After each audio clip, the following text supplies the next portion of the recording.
Hey guys, it's me again. Thanks for stopping by.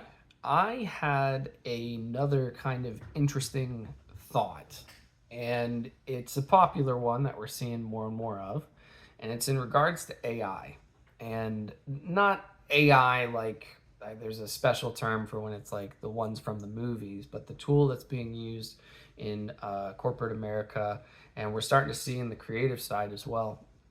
And one of the ways that I tend to look at it, and an example I've mentioned in some previous discussions I've had, is this idea of if we were looking at, like, let's pretend we're thinking like a wood sculpture, which I don't think is as popular as it may have used to be, but it works as a good metaphor. And if we think of the hand tools that were used, and let's say we're doing a sculpture out of a huge thing of wood or a tree, and we're gonna make just for the sake of the story, we're gonna carve like a bear or a dragon or something that takes a lot of time, especially with hand tools. Well, then out of nowhere, when the chainsaw is made to cut down trees more efficiently, I've seen artists use chainsaws to create that same bear in a tremendous amount of time, like a crazy amount of time. And where I think this discussion tends to shift is kind of this just the idea of the quality with the artistic integrity.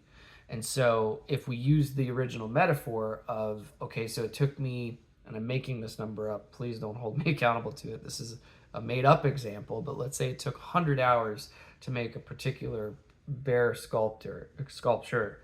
And then we take the chainsaw person who can do it in significantly less time, maybe 4 hours or five. And even that's an exaggeration, a made up number. But we can start to see how the metaphor could apply in AI in the creative headspace, because there is so much that can be done right now using AI as a tool. Now, what does this mean when it comes to the tool being kind of a function? Or another metaphor was when machines started to become more popular in like the automotive industry, and there used to be people who worked on the line at the factory doing the different components of the cars, and they became out of jobs the more efficient the machines did. I do think we'll start to see that over these next couple years, and for a lot of people, it can be kind of spark some fear into certain fields as far as job security, or also the willingness to learn. Um, Speaking from a little bit of experience, I can think of times with some of my uncles and even my grandfather, to a degree. Computers were this idea of this huge expansion of making things more organized and more efficient. I worked for a time, I worked in a place that kept a paper log of certain activities. And then when that became computer based, it went digital. And for me, I ate it up. I grew up around video games, I grew up with the development of computers. I was probably, one of the last people when I was in elementary school dealing with like floppy disks and, of course, CD players. I did miss cassettes, but I have some just for collectible sake. But I did miss that. I was more CDs and DVDs and VHS. But as those things became smaller and smaller, or more efficient and more efficient, you know, uh, I remember PlayStation, the video game console, their memory cards were only 32 or 15, I believe, megabytes. And nowadays you can get a stick that's like that big that has gigabytes in it. And that's crazy, or not to mention micro SD cards. And so there's a physical progression that can happen with technology, but there's also this idea with AI as far as consolidating everything and making searching more easier. And so I'm going to put a pen in this while I talk about something a little bit separate, but it's relevant to this subject.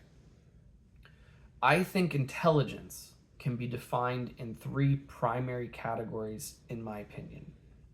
I think the first category of intelligence is memory. And right now we're just talking human to human before we get to technology. But the more memory of a subject that you could recall reflected how much knowledge you had on the subject.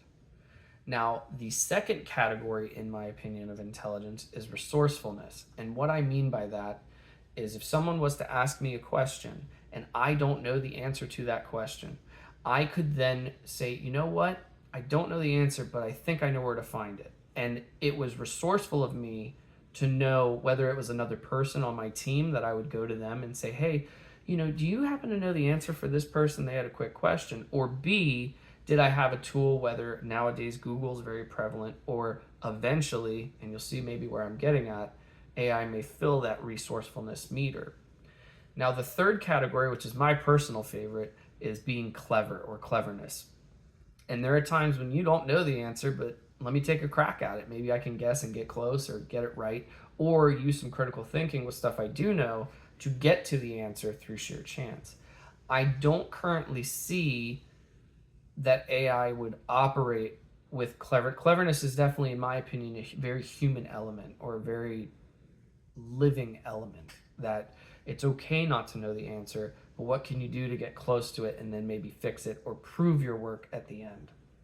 And so if we combine these two kind of topics and go back to our original point with AI is a tool like the chainsaw, which should speed us up, and it can be used in a way that can be very beneficial and as a resource speed up whether it's an issue with memory, and hopefully opens up the door to not need to remember as much. Now, I will say a discussion could be made that if you give all of these resources to this thing, you could encourage a generation of people, I don't want to say to be lazy, but you could encourage a generation of people who don't remember much and they don't know much because they can ask their magic, tablet to find the answer.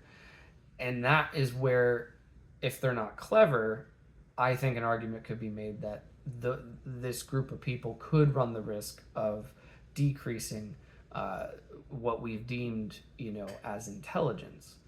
And what I like to do is I tend to challenge myself when I'm with friends and I'm having a discussion, and it's like, oh, that reminds me of this thing, and it's like, oh, well, before I look it up, what do you think it is? And like, we do a quick little test, because resourceful wise we can definitely get the answer, but let's give a little check and see how close we all get, or maybe someone in the group got really close. And that also kind of can keep the human element there. And so I do think, as fearful as we all have every right to be with AI on the horizon, really I would hope that it just shifts things. And it may not be for every field, but if this is something that maybe speaks to you and hopefully helps, then please, take it and run with it, or let me know if I can make any changes. But I do personally think that by encouraging an area where we can come together and remind ourselves of this tool and use it correctly, then the sky's kind of the limit on where this could lead in the way of certain performance metrics in certain fields. Now, on the flip side, where there is some hesitation, is in the aspects of creation or art. I do personally think that there needs to be something as a fail-safe for when someone else's art is being used in reference to create something that is new. And I do think that can present itself to be a little bit difficult, because if you worked on a piece of art that you hand drew, no question, and it was your own inspiration, and then it goes into a compiler that then takes it and twists it and does, by definition, make something new, how do we give credit to those who put in the work with the physical side of it? And that's kind of an interest that's going to be new, and it's going to be up to everyone to decide where those break points, or where those, not break points, but checkpoints would be, to say, hey, credit needs to be given where it's due, but to make those adjustments would be better. Another potential example would be if used with writing books or screenplays. Sometimes it's very obvious when it's used, and sometimes it's not. But if you use that tool to create the kind of umbrella chart of the novel that you're working on, and then from there you then have that creative inspiration to then take it and make it your own with your writing style. It's a tool. But if we had making it hopefully funny, but if we did our little example with the statue of the bear, it'd be like giving the robot the chainsaw and then it's not a bear, or it's off, and that's where I think we need to just be careful as a preventative measure. I do not have a solution, unfortunately, so it's by no means could I say anything um, that would work. I'd love to discuss it though, but I think for me personally, I don't like using it, but I'm okay with a project taking longer, or if I do use it, I will quickly use it to check my work. And that's the way I choose to use the tool. But I think another crucial factor is no different than teaching your child how to cook. It's wonderful if you've taken the time to teach a child how to use these tools and technologies. It's not okay to give them prematurely.